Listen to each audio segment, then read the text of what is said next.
Hi friends, എന്തൊക്കെയുണ്ട് വിശേഷം? എല്ലാവർക്കും സുഖല്ലേ? എങ്ങനെയുണ്ട് നിങ്ങളുടെ പഠനമൊക്കെ? നന്നായിട്ട് തന്നെ പോകുന്നില്ലേ? അപ്പോൾ ഞാൻ മുന്നേയുള്ള വീഡിയോയിൽ നിങ്ങളോട് പറഞ്ഞിട്ടുണ്ടായിരുന്നു ഞാൻ 2 മെയിൻ ലിസ്റ്റിലുണ്ടായിരുന്നു എന്ന്. അപ്പോൾ ആ ഒരു ജേണിയിൽ ഞാൻ എങ്ങനെയാണ് പഠിച്ചതെന്നും അതായത് കോച്ചിങ്ങിനൊന്നും പോവാണ്ട് എങ്ങനെയാണ് പഠിച്ചതെന്നും ലിസ്റ്റിലെത്തിയതെന്നും എന്നുള്ള കാര്യമൊക്കെ ഞാൻ ഈ വീഡിയോയിലൂടെ ഷെയർ ചെയ്യുന്നുണ്ട്. സ്കിപ്പ് ചെയ്ത് കാണണേ. ഞാൻ ഈ പറയുന്ന പോലെ തന്നെ കുറച്ച് കാലമായി ഞാൻ ഈ PSCയിലോട്ട് ഇറങ്ങിയിട്ട്. അത് ഞാൻ മുന്നത്തെ വീഡിയോയിൽ നിങ്ങളോട് പറഞ്ഞിട്ടുണ്ടായിരുന്നു. പക്ഷേങ്കിൽ ഇപ്പം എന്നോടൊരു ചോദിക്കുന്ന ഒരു ക്വസ്റ്റ്യൻ ആയിരിക്കും, എന്താ ഇത്രയും വർഷം എടുത്തിട്ട് നിങ്ങൾക്ക് ജോലിയൊന്നും ആയില്ലേ എന്നുള്ളത്. കാരണം വേറൊന്നുമല്ല, കൺസിസ്റ്റൻ്റ് ആയിട്ട് ഞാനത് ഫോളോ ചെയ്തില്ല, അത് തന്നെയാണ് ഉത്തരം. അതാണ് എനിക്ക് PSC ജേണിയിൽ തന്നെ ഏറ്റവും വലിയ എൻ്റെ തെറ്റ്, അതായത് എനിക്ക് പറ്റിയ തെറ്റെന്ന് പറയുന്നതും അത് തന്നെയാണ്, കൺസിസ്റ്റൻ്റ് ആയിട്ട് ഫോളോ ചെയ്യാത്തത്. അതായത് കുറച്ച് എന്താ പറയുക, ഒന്ന് രണ്ട് എക്സാമൊക്കെ എഴുതുമ്പം ഒട്ടും കിട്ടുന്നില്ല എന്ന് കാണുമ്പോൾ നമ്മളവിടെ ഇട്ടിട്ട് പോവും.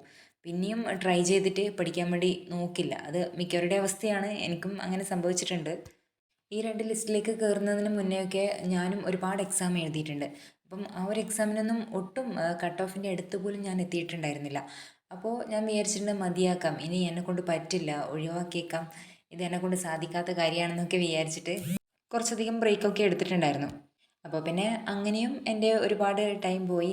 പിന്നെ എന്താണെന്ന് വെച്ചാൽ പഠിച്ചുകൊണ്ടിരിക്കുന്ന സമയത്ത് ഒരുപാട് അബദ്ധങ്ങൾ ഞാൻ ചെയ്തു വെച്ചിട്ടുണ്ടായിരുന്നു, അതായത് പഠനത്തിൽ ചെയ്തു വെച്ചിട്ടുണ്ടായിരുന്നു. അപ്പോൾ അതൊക്കെയാണ് എന്നെ ബാക്കിലോട്ടാക്കാനുള്ള കാരണങ്ങൾ. ഞാൻ ആ സമയത്തൊക്കെ കൂടുതലായിട്ടും ഡിപ്പെൻഡ് ചെയ്തത് റാങ്ക് ഫയലിനെയാണ് കേട്ടോ. അതായത് ഒരു റാങ്ക് ഫയലൊന്നുമല്ല ഞാൻ ഒരു ടൈമിൽ വാങ്ങിക്കൊണ്ടിരുന്നത്, 2-3 റാങ്ക് ഫയൽ വാങ്ങും. എന്നിട്ട് ഒരു റാങ്ക് ഫയൽ എടുക്കും. എന്നിട്ട് അതിൽ ഇപ്പം ഒരു ജിയോഗ്രഫി ആണെങ്കിൽ ജിയോഗ്രഫിയിലെ ഏതെങ്കിലും ഒരു ഭാഗം, അതായത് നദികളെ കുറിച്ചിട്ട് പഠിക്കുകയാണെങ്കിൽ ആ ഒരു പോർഷൻ ആ റാങ്ക് ഫയലിൽ കംപ്ലീറ്റ് ചെയ്യും. അതിനുശേഷം രണ്ടാമത്തെ റാങ്ക് ഫയൽ എടുക്കും. ഈ നദികളെന്ന് പറയുന്ന ഭാഗത്തെക്കുറിച്ചിട്ട് എന്തൊക്കെയാണോ ആ ഒരു റാങ്ക് ഫയലിൽ പറഞ്ഞിട്ടുള്ളത് അതും കംപ്ലീറ്റ് ചെയ്ത് പഠിക്കും. അപ്പം ഒരു റാങ്ക് ഫയലിൽ ഇല്ലാത്ത കാര്യങ്ങൾ മറ്റൊരു റാങ്ക് ഫയൽ ഉണ്ടാവുമല്ലോ. അപ്പം അങ്ങനെ കൂടുതൽ ഇൻഫർമേഷൻ അങ്ങനെ കിട്ടിയിട്ടുണ്ടായിരുന്നു. അപ്പം അങ്ങനെയൊക്കെ ഞാൻ വായിച്ച് പഠിച്ചിട്ടുണ്ടായിരുന്നു. അതിനുശേഷം എന്ത് ചെയ്യുന്നത് വെച്ചാൽ, ഞാൻ മുന്നേ പഠിച്ച ആ ഒരു ടോപ്പിക്ക്, ഇപ്പോൾ ഒരു എക്സാമ്പിളായിട്ട് ഞാൻ നദികളെക്കുറിച്ച് പറഞ്ഞല്ലോ, അപ്പം അതുമായി ബന്ധപ്പെട്ടിട്ട് ഞാൻ യൂട്യൂബിൽ ക്ലാസ് കാണും. എന്തൊക്കെയാണോ വേണ്ട പോയിൻറ്റ്സ് എന്ന് വെച്ചാൽ അതൊക്കെ കറക്റ്റായിട്ട് നോട്ടായിട്ട് എഴുതി വയ്ക്കും. പിന്നെ ഞാൻ ചെയ്തുകൊണ്ടിരുന്നത് വെച്ചാൽ തൊഴിൽ വാർത്ത വാങ്ങി പഠിക്കുമായിരുന്നു.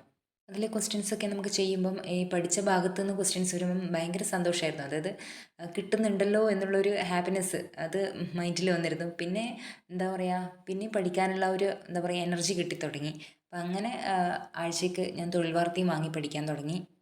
പിന്നെ അത് പഠിച്ചുകൊണ്ടിരിക്കുന്ന സമയത്ത് ഞാൻ ചെയ്ത ഏറ്റവും വലിയ മണ്ടത്തരം എന്താണെന്നറിയോ? ഈ സിലബസിലെ എനിക്ക് അറിയുന്ന പോർഷൻസ് മാത്രം ഞാൻ കൂടുതൽ പഠിച്ചുകൊണ്ടേയിരുന്നു. അതായത് മറ്റുള്ള ടോപ്പിക്കിന് കൂടുതൽ ഇമ്പോർട്ടൻസ് ഒന്നും കൊടുക്കാതെ അറിയാവുന്നത് മാത്രം കൂടുതൽ റിവൈസ് ചെയ്യുക, പഠിക്കുക, അങ്ങനെ മാത്രമായി. പിന്നെ ഞാൻ ഈ തൊഴിൽ വാർത്തയിലെ ക്വസ്റ്റ്യൻസൊക്കെ ചെയ്യുമ്പോൾ എനിക്കറിയാത്ത മേഖലയിൽ നിന്ന് ഒട്ടും മാർക്ക് കിട്ടാണ്ടായി. പിന്നെ ഞാൻ മനസ്സിലാക്കിയത് എന്താണെന്ന് വെച്ചാൽ, എനിക്ക് ഈ ഭാഗത്തു നിന്നൊന്നും ഒട്ടും മാർക്ക് കിട്ടുന്നില്ല, അപ്പോൾ ഇങ്ങനെ പോയി കഴിഞ്ഞാൽ ശരിയാവില്ല എന്നെനിക്ക് സ്വയം തോന്നി. അതിനുശേഷം ഞാൻ എൻ്റെ ആ ഒരു പഠിക്കുന്ന രീതി ഒന്ന് മാറ്റി നോക്കി. അതായത് അറിയാത്ത മേഖല കുറച്ചുകൂടി ഒന്ന് നോക്കാൻ വേണ്ടി, അത് പഠിക്കാൻ വേണ്ടി ശ്രമിച്ചു. പക്ഷേ ആദ്യമൊന്നും എനിക്കൊട്ടും എന്താ പറയുക കിട്ടുന്നേ ഉണ്ടായിട്ടുണ്ടായിരുന്നില്ല. അപ്പം ഭയങ്കര ബോറടിയും മടുപ്പും ഒക്കെ തോന്നിയിരുന്നു. കാരണം ഒട്ടും ഒരു ടച്ചില്ലാത്ത മേഖലയിൽ നിന്ന് പഠിക്കുമ്പം അത് ആർക്കായാലും ഉണ്ടാവുമല്ലോ ഒരു മടിയും മടുപ്പും ഒക്കെ. അപ്പോൾ ആ ഒരു സിറ്റുവേഷനിലൂടെയാണ് ആ സമയത്തൊക്കെ കടന്നു പോയത്. പിന്നെയും വിചാരിച്ചു മതി, നിർത്തിയേക്കാമെന്ന് വിചാരിച്ചു. പിന്നെ വിചാരിച്ചു പഠിച്ചാലല്ലേ എന്തായാലും നമുക്ക് കിട്ടുള്ളൂ, അല്ലാതെ ഒന്നും നമ്മുടെ കയ്യിലൊന്നും ആരും കൊണ്ട് തരില്ലല്ലോ. എന്നിട്ട് കഷ്ടപ്പെട്ടിട്ട് ഞാൻ കുറച്ച് ഭാഗങ്ങളൊക്കെ, അതായത് ഈ സ്പോർട്സ്, പിന്നെന്താ പറയുക കല, അങ്ങനെയുള്ള മേഖലകളിലൊക്കെ ഞാൻ ഭയങ്കര വീക്കായിരുന്നു. അത് കുറച്ചൊക്കെ പഠിച്ചെടുക്കാൻ വേണ്ടിയിട്ട് ഞാൻ ശ്രമിച്ചു.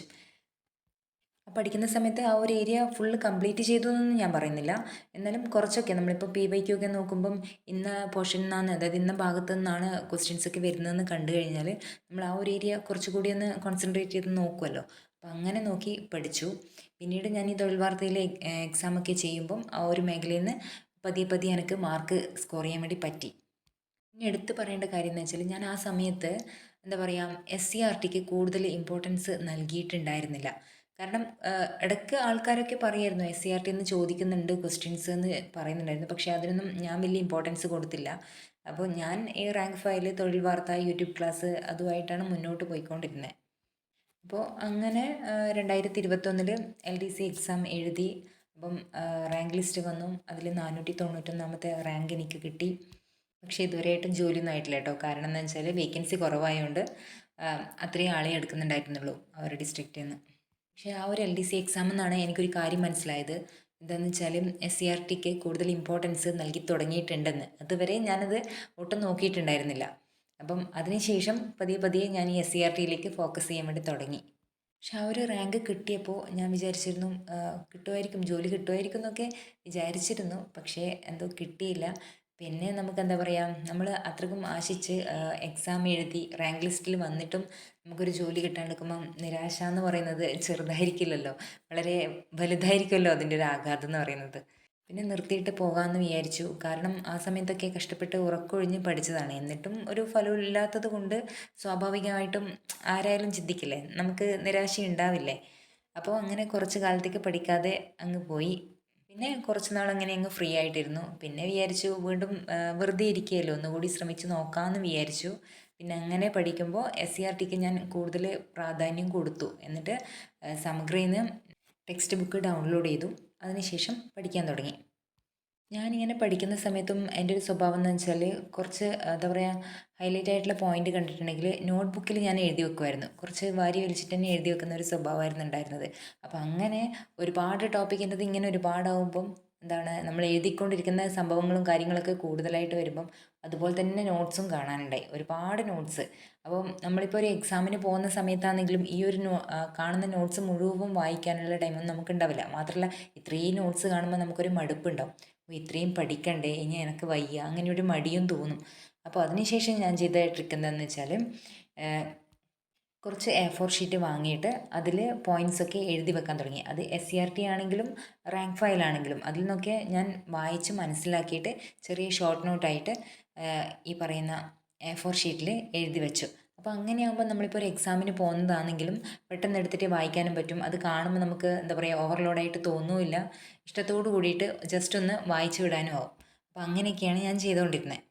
പിന്നെ വായിക്കുന്ന കാര്യമൊക്കെ പറയുമ്പം ചില ആൾക്കാർ പതിയെ വായിക്കുന്നവരായിരിക്കും, ചില ആൾക്കാർ ഉറക്കെ വായിക്കുന്നവരായിരിക്കും അല്ലേ. പക്ഷേ എൻ്റെ ഒരു പഠനം എന്ന് പറയുന്നത് ഞാൻ ഉറക്കെ വായിക്കും. ഞാൻ ഉറക്കെ വായിക്കുക എന്ന് പറയുമ്പം ഞാനൊരു റൂമിനുള്ളിൽ നിന്നാണ് പഠിക്കുന്നെങ്കിൽ ആ റൂമിലേ കേൾക്കുകയുള്ളൂ, അല്ലാണ്ട് അടുത്ത റൂമിലേക്കൊന്നും അത് സ്പ്രെഡ് ആവില്ല.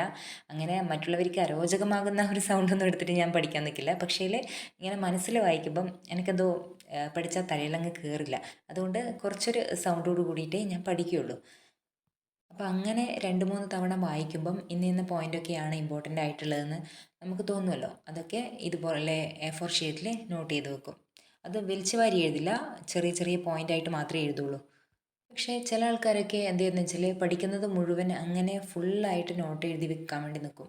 പക്ഷെ അങ്ങനെ നിങ്ങൾ ചെയ്യുന്നത് കൊണ്ടുള്ള തെറ്റെന്താണെന്ന് വെച്ചാൽ നമുക്ക് ലാസ്റ്റ് ടൈമിൽ ഇത് മുഴുവൻ വായിക്കാൻ വേണ്ടിയിട്ട് ഒരു ടൈം ഉണ്ടാവില്ല. കാരണം ഒരുപാടാണ് എഴുതിയിട്ടുള്ളത്. അപ്പോൾ ചെറിയ ചെറിയ നോട്ട്സ് ആയിട്ടാണെങ്കിൽ നമുക്ക് ആ പോയിന്റ് വേഗത്തിലൊന്ന് വായിച്ചു വിടാൻ പറ്റും. അല്ലാതെ ഇങ്ങനെ ഒരുപാട് സെൻറ്റൻസ് ആയിട്ട് വലിച്ചു വാരി എഴുതി കഴിയുമ്പം നമുക്കത് പഠിക്കാനും തോന്നില്ല. ഇത് പഠിച്ചാൽ കിട്ടുമോ, അങ്ങനെയുള്ള ടെൻഷനൊക്കെ ആ ഒരു എക്സാമിൻ്റെ ടൈമിൽ നമുക്ക് മൈൻഡിൽ വരും. അപ്പോൾ പിന്നെ നമ്മൾ എഴുതി വെക്കുന്നത് ഫുള്ള് വേസ്റ്റായി പോവില്ലേ ഉള്ളൂ. അതേസമയം ഇങ്ങനെ ചെറിയ ചെറിയ നോട്ട്സ് ആയിട്ടാണ് നിങ്ങൾ എഴുതി വെക്കുന്നതെങ്കിൽ കൂടുതൽ നന്നായിരിക്കും. ഇപ്പം എന്ത് കാര്യം നമ്മൾ ചെയ്യുമ്പോഴായാലും അതിന് നല്ല വശം ഉണ്ടാവും, മോശം വശം ഉണ്ടാവും. ഇപ്പം വായനയുടെ കേസിൽ തന്നെ നമ്മൾ പറയുമ്പം ഉറക്കെ വായിച്ച് പഠിക്കുന്ന ഒരാളാണെങ്കിൽ ആ വ്യക്തിയെ സംബന്ധിച്ചിടത്തോളം ഒരു 1-2 മണിക്കൂർ ഉറക്കെ വായിക്കുമായിരിക്കും. അപ്പോൾ അങ്ങനെ വായിച്ചുകൊണ്ടിരിക്കുമ്പം സ്വാഭാവികമായിട്ട് നമുക്ക് ക്ഷീണം വരും.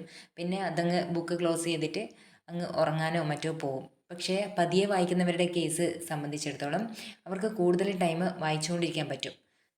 എന്താ പറയുക, സൈലൻ്റ് ആയിട്ടുള്ള ഒരിതാണ്, കൂടുതൽ എനർജിയും പോകുന്നില്ല. പക്ഷേ അവിടെ വരുന്ന ഡ്രോബാക്ക് എന്താണെന്ന് വെച്ചാൽ സൈലൻ്റ് ആയതുകൊണ്ട് തന്നെ ചിലപ്പോൾ ഉറങ്ങാനുള്ള ചാൻസ് കൂടുതലാണ്, പിന്നെ ബോറടിയും കൂടുതലായിരിക്കും.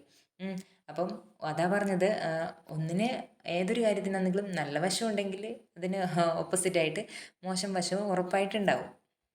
അപ്പോൾ നിങ്ങൾക്ക് എങ്ങനെയാണോ കംഫർട്ടായിട്ട് പഠിക്കാൻ വേണ്ടി തോന്നുന്നത് ആ ഒരു രീതിയിൽ നിങ്ങളങ്ങ് പഠിക്കുക.